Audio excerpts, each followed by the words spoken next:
Hey, it's Jordan the Millionaire Millennial. Welcome back to this video series on how to sell on Amazon in 2019. Today we're going to be talking about wholesale. So if you have not picked up the free guide that I have for you, check the description of this video. You can pick up a free guide that lays out step by step all these different methods, so you can print that out and follow along.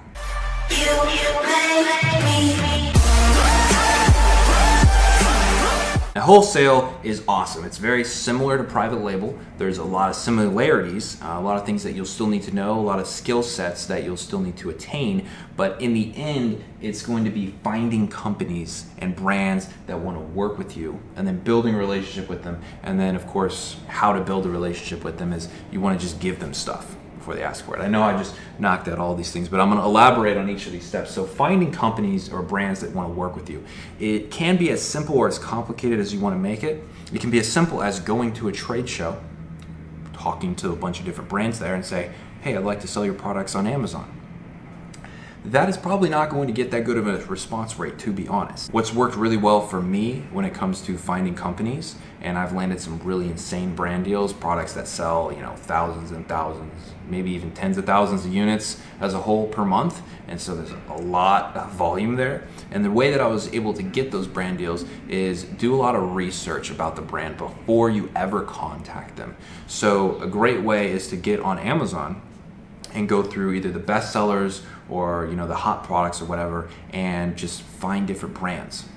All right, find different brands that are in distress, or brands in need is what I like to call them, because they need your help, right? Maybe their listings suck, their images suck, their titles are not keyword optimized, blah, blah, blah. A lot of different stuff that you could fix for them, right? And then fix it, right? Write up all of the different things that would fix it. It shouldn't take you too long to just write up a very simple proposal to them saying, hey, look, I just fixed all these things for you. Very, very easily. This can double your sales. And don't under exaggerate that. It can. If you change minor things like pictures and the copy on the page and getting the proper keywords in the places they need to go, it can double their sales. So if they're already seeing a lot of success on Amazon, doubling their sales is going to get their attention. So you just give that to them, right? And then you say, hey, just implement this. It'll double your sales. It's really going to help you out.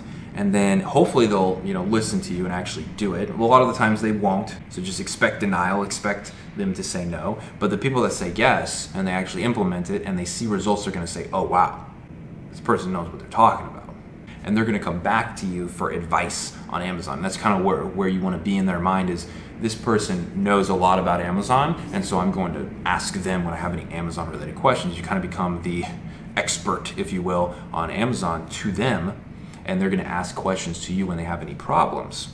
And what's great is then you can just transform that into a, hey, I want to sell for you on Amazon as well. So I sell on Amazon, right? And I want to sell your products. And moreover, I want to be the only seller. And you can negotiate these exclusive brand deals where essentially you're the only seller of the product. They're not going to allow any other sellers on Amazon, and you can just have all the sales to yourself. Now that is the ideal situation, but the realistic situation is that's not going to happen as often as you want it to. So I would say out of the thousands and thousands of brands that I've contacted, maybe only a few of them, I would say maybe like 4 or 5 of them, have worked out to a point that it's really good and beneficial for both of us. But it really is just building a relationship with these people. So maybe you contact them and then you see, oh, hey, this brand's going to be at this trade show that's near me, or maybe not near me, and you go to that trade show. For example, I flew out to Las Vegas to talk to different brands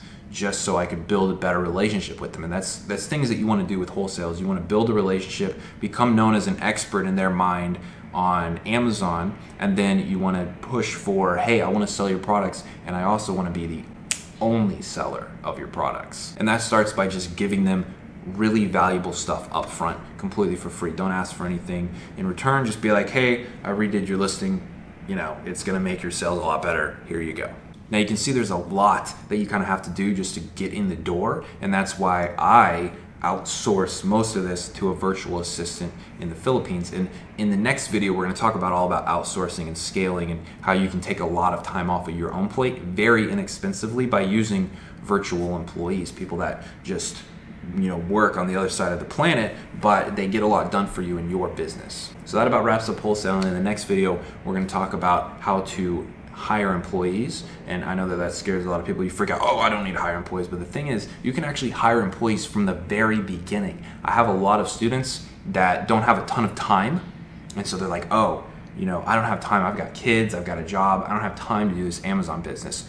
But what's great is that you do, because you can just hire someone for a few $100s a month. All right, and they can do all sorts of different work for you. So I'm going to talk about how to find those employees, and then how to hire them, and what to look for in them, and then also the tasks that you can give them that they'll be able to do. So we're going to talk about all of that in the next video. I will see you there. Bye.